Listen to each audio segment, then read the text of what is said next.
E aí, cara, vocês estão bem? Foi lançada uma versão especial e muito esperada do gibi do Sonic pela IDW. Se trata de uma prequel pro novo filme Sonic 2, e ela tá bem interessante.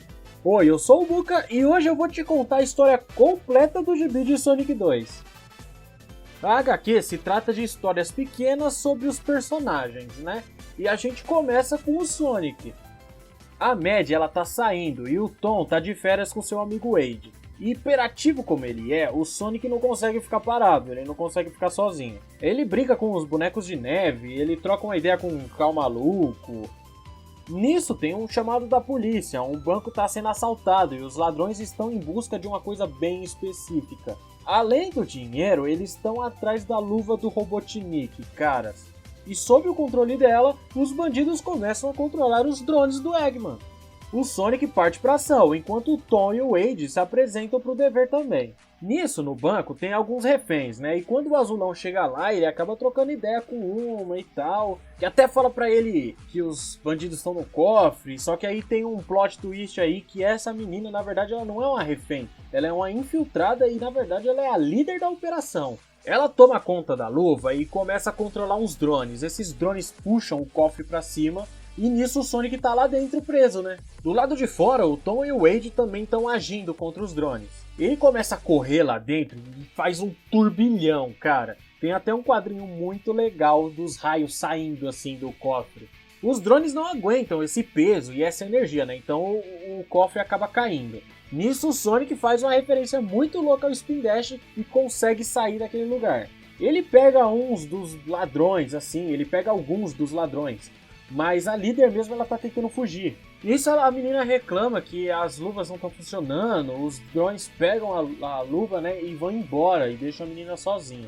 Um dos detalhes que vai ser usado no filme, e tem no gibi também, é o Sonic querer ser um super-herói, cara, a qualquer custo. Ele fica continuamente tentando achar algum codinome legal pra ele. Como, por exemplo, Ouriço Elétrico, Ouriço Imortal, Imorrível, sei lá como ele fala, é muito engraçado. E o que ficou famoso no trailer, o Justiça Azul. Já com o assunto resolvido, a cena vai para os drones carregando a luva do Robotnik pela cidade. Até entrar num beco e encontrar o ajudante do vilão no filme anterior, o Agente Stone. O Agente Stone tem a segunda história do gibi. E começa com o manifesto do Robotnik sobre que, perto dos seres humanos, considerados primitivos por ele, né? Ele considera o Agente Stone como um gênio, cara. Nisso a gente vai acompanhar ele. O Robotnik diz em narração que não basta ter o seu equipamento, né? Ele tá falando da luva e dos drones. Mas ele tem que ter a filosofia. O Stone acaba passando uma entrevista numa cafeteria, e lá ele começa a levar a sua filosofia ao Robotnik. Lentamente aplicando golpes e mexendo os pauzinhos, ele vai conhecendo a galera do serviço e vai fazendo esquema para despedir todo mundo, cara. Ele acusa a própria dona por lavagem de dinheiro, e é dito que ele até tem provas disso, cara, provas forjadas. O gibi dá a entender que na verdade é tudo forjado. Stone cria sua aliança e a cafeteria se torna seu pequenininho império. Penso eu se o Robotnik estava interessado nesse tipo de maldade, né? Não parece sem sentido, né, na verdade. O Stone trabalhou muito e passou por cima de muita gente para chegar onde ele chegou. Foram atos vilanescos de verdade, prejudicando muita gente. Isso tudo é parte da fase 1 do manifesto do Robotnik. Toda essa pequena empreitada, sabe? O conto do Stone termina com a narração de Robotnik falando sobre o início da fase 2 do manifesto. E acredito que a gente vai ver agora no filme. E eu vou falar a verdade, rapaziada. Até agora eu tava achando o gibi muito mediano. Mas é aqui que o gibi mediano fica ótimo. Prepara o hype. E se tá gostando dessa história completa, deixa o like. Assim eu vou saber que vocês estão curtindo o conteúdo. O ouriço. Ele é a chave para tudo. Ele é a razão pela qual estou investigando os cantos mais desolados da galáxia. Ele é a minha única chance de resgatar o que foi perdido. Depois dessa narração se inicia o conto do Knuckles. Andando sozinho, viajando por galáxias, Knuckles está no rastro de Sonic. Ele está caçando e precisa ser tão veloz quanto o Azulão. No ambiente desolado há um terremoto e o Knuckles cai da montanha. Saindo de um portal, dois membros de uma raça ainda não revelada, né, eles usam máscara, começam a falar em uma língua estranha e capturam o Knuckles. Levam ele para uma prisão, localizada numa zona em referência a Cassino Night Zone. Acorrentado, Knuckles é anunciado como o desafiante da noite, o último dos Equidnas, uma raça hoje considerada raríssima.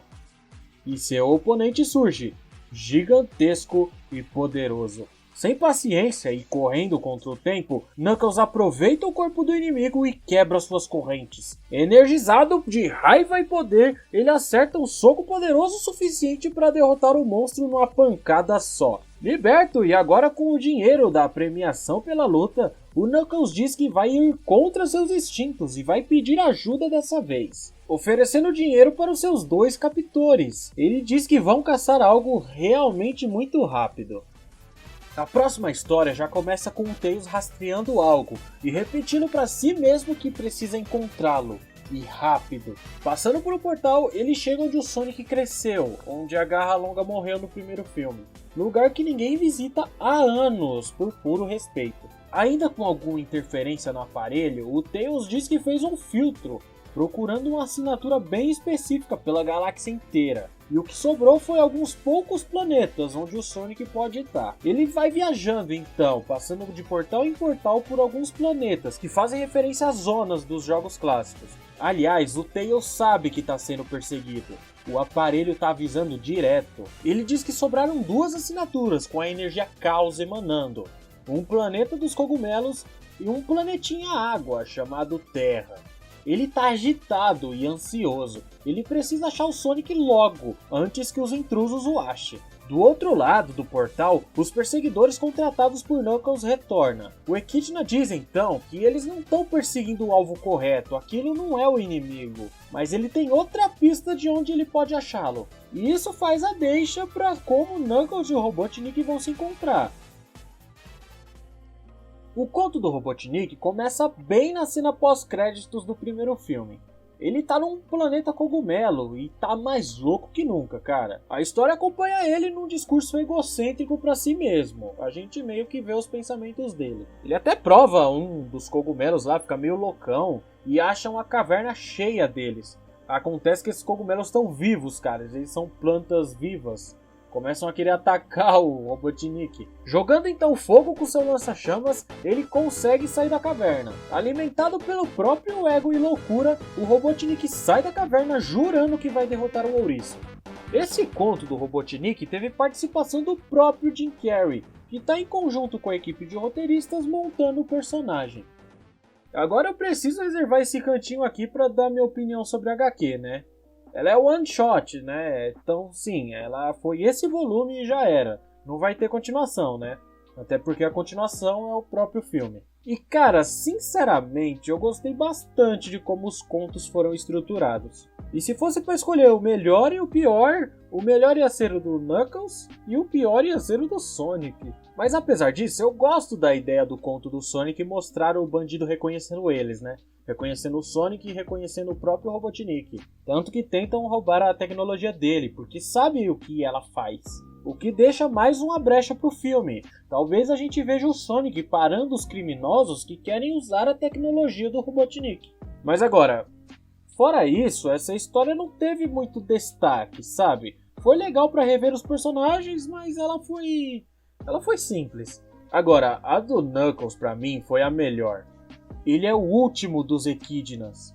E o que o Sonic vai resolver pra ele, cara? Deve ter a ver com os poderes e com a Esmeralda. E também, quem são aqueles dois contratados por ele? De que raça que eles são? Eles têm a altura e a aparência que eles parecem uma coruja, né? Eles parecem a da raça da Garra Longa. E essa máscara deles com os espinhos, será que é como se fosse um culto ao Sonic? Aquela memória, como se o Sonic tivesse morrido? Será? E qual será a relação da Garra Longa com os Equidnas, hein? Lembra quando ele estava caçando o Sonic, ainda criança, lá no primeiro filme? Ah, e também tem sobre o conto do Tails, né? Em certo momento, ele cita a energia do caos, a Chaos Energy. Será? Não, só será que vão dizer que os poderes do Sonic vêm das esmeraldas? Ou que pelo menos eles têm alguma ligação especial, já que o Knuckles precisa do Sonic pra alguma coisa. Bom, a maioria dessas perguntas só vão ter resposta quando o filme estrear, né? Ah, e pessoal, sério, cuidado com os spoilers. Não estraguem a experiência de vocês só por ansiedade, cara. E nem atrapalhem a experiência do amiguinho também. Vai valer muito a pena você ver esse filme épico no cinema sem saber de nada. Então eu vou ficando por aqui. Se gostou do vídeo, deixa seu like, deixa seu comentário. Eu sou o Muka e a gente se vê no próximo vídeo.